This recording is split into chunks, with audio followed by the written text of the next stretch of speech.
Nah, Abdullah itu ayahnya adalah Abdul Muthalib, sedangkan neneknya Abdullah atau nenek buyutnya Rasulullah adalah anak dari kepala suku Bani Adi bin Najjar. Bani Adi bin Najjar adalah satu bani atau kabilah yang tinggal di kota Madinah.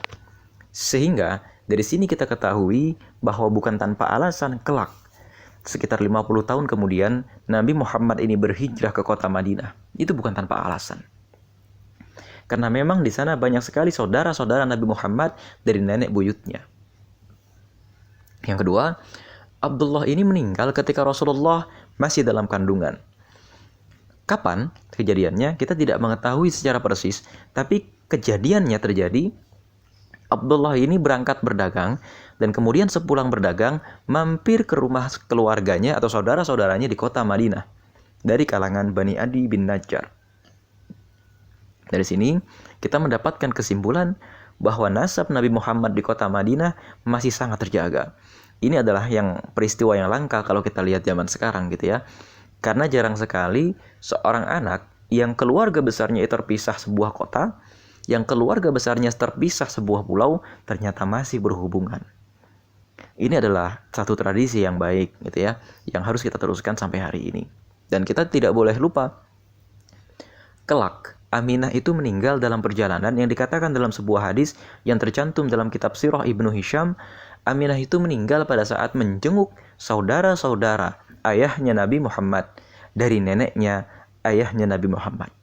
Artinya nasab ini masih terjaga. Ketika orang-orang Madinah itu mendengar ada seseorang yang namanya Muhammad yang merupakan saudara mereka sendiri mengaku sebagai nabi, maka mereka sudah kenal ini adalah saudara kita. Itu yang jadi masalah.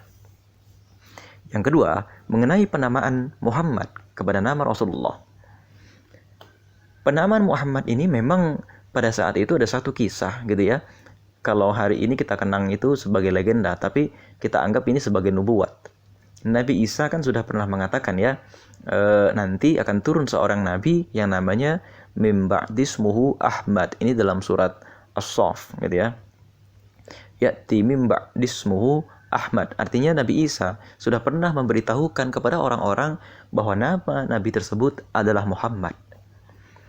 Nah, peramal-peramal di kota Mekah ya pada saat itu yang mengaku mendapatkan berita-berita gaib dari langit, ini menyatakan berikanlah nama di tahun-tahun ini, karena mereka mengatakan di tahun-tahun semacam inilah, tanda-tanda alam semacam inilah Nabi tersebut akan lahir. Gitu. Jadi dan pada saat itu gitu ya, kepada diri Abdullah ini juga para peramal gitu ya, ini melihat tanda-tanda bahwa anaknya Abdullah ini akan menjadi seorang yang besar. Maka kemudian banyak sekali wanita yang ingin menikah dengan Abdullah, tapi kemudian ternyata Aminah yang terpilih. Nah, dari sinilah gitu ya, di kota Mekah pada saat itu ternyata memang sudah berkembang kisah mengenai bahwa nanti pada tahun-tahun yang itu akan lahir seorang nabi baru yang namanya Muhammad. Ada beberapa orang yang pada saat itu namanya juga Muhammad, yang dilahirkan pada kira-kira tahun yang sama pada saat Rasulullah dilahirkan. Salah satu di antara mereka ini menjadi nama sahabat Nabi, yaitu Muhammad bin Maslamah. Muhammad bin Maslamah adalah nama seorang sahabat yang sangat terkemuka, gitu ya. Dan ini lahir kira-kira usianya tidak jauh dari Nabi Muhammad. Ini menjadi bukti bahwa nama Nabi Muhammad pada saat Nabi Muhammad lahir ini bukan satu-satunya.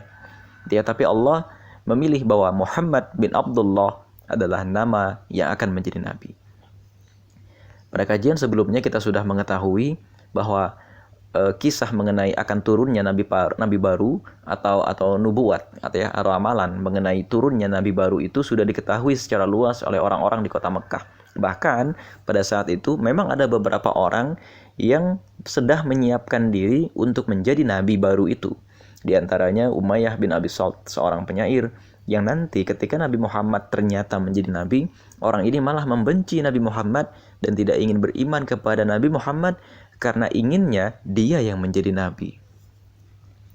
Ya, ini situasi pada saat Nabi Muhammad lahir seperti itu. Artinya nama Muhammad itu bukan nama yang Nabi Muhammad saja yang punya, tapi waktu itu ada beberapa orang. Menurut beberapa ulama ahli hadis, ada 5 orang yang memiliki nama Muhammad pada saat Nabi Muhammad itu dilahirkan. Itu mengenai nama Muhammad. Yang ketiga, kalau kita masuk mengenai kelahirannya Nabi Muhammad, kelahiran Nabi Muhammad ini sesungguhnya Aminah itu hanya melahirkan gitu ya dalam kondisi yang mudah, itu saja. Dan ada satu cerita bahwa Aminah itu bermimpi gitu ya, bahwa anaknya itu atau rahimnya itu menerangi istana-istana di Syam. Itu saja. Kisah-kisah yang mengatakan bahwa ketika Nabi Muhammad dilahirkan, padamlah api Majusi di Persia, runtuhlah salib-salib, bertumbanganlah istana-istana dan sinagog dan lain-lain, itu palsu. Mengapa? Karena pada saat itu tidak ada cerita semacam itu. Ya, bahkan cerita ini kemudian identik dengan cerita-cerita yang lain. Agaknya cerita ini juga identik dengan cerita asal-usul agama Zarathustra yang beredar di Persia. Nah, jadi kita harus hati-hati. Tidak apa-apa kita ceritakan kisah semacam ini kepada publik, tapi kemudian kita jangan gagal fokus. Kita jangan kemudian menceritakan kisah masa kecil Nabi Muhammad itu yang ajaib-ajaib saja. Seolah-olah nanti kita tidak bisa belajar dari bagaimana Nabi Muhammad itu di waktu kecil diperlakukan oleh Allah. Padahal terdapat banyak pelajaran yang kemudian orang jadinya gagal fokus, karena fokusnya hanya kepada masalah keajaiban-keajaiban. Ini yang barangkali gitu ya dikatakan oleh beberapa orang agama itu candu. Ini juga yang mungkin dikatakan kenapa agama itu tidak menjadi sebab kemajuan di beberapa tempat. Karena yang diceritakan itu bukan bagaimana satu tokoh itu mengubah peradaban, bagaimana satu ideologi itu mengubah peradaban, tapi yang diceritakan itu hanya masalah ajaib-ajaibnya saja. Ini yang kemudian harus kita hindari, terlepas dari apakah kisah itu sahih atau tidak. Terlepas dari itu semua. Nah, kemudian ketika Rasulullah dilahirkan, Rasulullah mendapat seorang ibu susu. Ibu susu yang pertama itu adalah Thuwaibah. Ya, di mana Thuwaibah ini adalah budaknya dari Aminah. Rasulullah itu disusui bersama dengan 3 orang. Yang pertama, maksudnya bersama dengan Rasulullah ini menjadi 3 orang. Yang pertama, Hamzah bin Abdul Muttalib. Jadi pada saat Rasulullah lahir, di tahun yang tidak jauh berbeda, Hamzah itu dilahirkan. Jadi Hamzah itu paman Nabi yang usianya mirip. Yang kedua, Abu Salamah. Maka Abu Salamah ini digambarkan menjadi saudara sesusuan Nabi Muhammad. Yang kemudian nanti Abu Salamah itu menikah dengan Ummu Salamah, yang ketika Abu Salamah itu wafat dalam sebuah peperangan, Ummu Salamah diperistri oleh Nabi Muhammad sebagai bentuk penghormatan kepada saudara sesusuannya. Abu Salamah adalah seorang sahabat yang terkemuka yang kisahnya agak jarang diceritakan orang. Ya, karena orang kebanyakan ketika peperangan itu fokus membahas kisah-kisah sahabat-sahabat yang terkenal saja. Sedangkan Abu Salamah sendiri adalah kisahnya cukup heroik untuk kita ceritakan. Nah, setelah dari Thuwaibah, ya, Nabi Muhammad itu kemudian disusui oleh orang lain, yaitu namanya Halimatus Sa'diyah. Jadi pada saat itu orang-orang Quraisy itu punya kebiasaan untuk menitipkan anaknya, menitipkan pengasuhan masa kecil dan penyusuan anaknya kepada suku-suku yang tinggal di pelosok-pelosok daerah gitu ya. Gambarnya jangan seperti di Indonesia.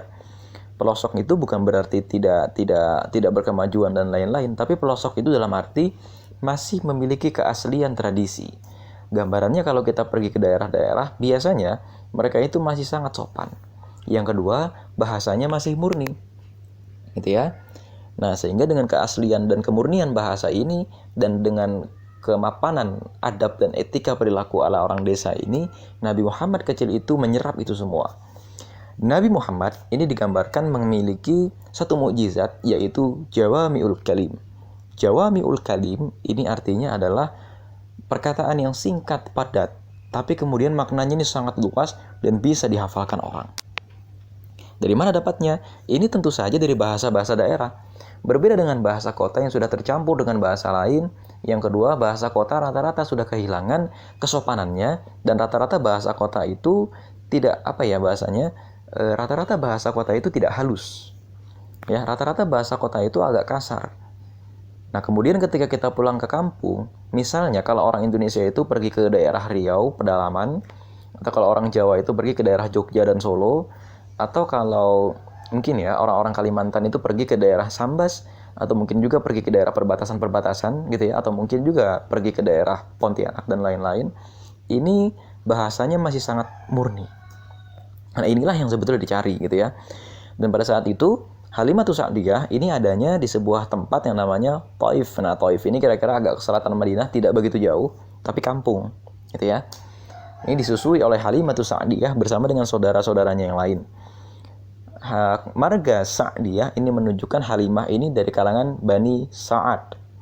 Nah, masalah penyusuan Nabi Muhammad ini nanti menjadi kisah sendiri, tapi kita akan ceritakan dalam momen yang lain.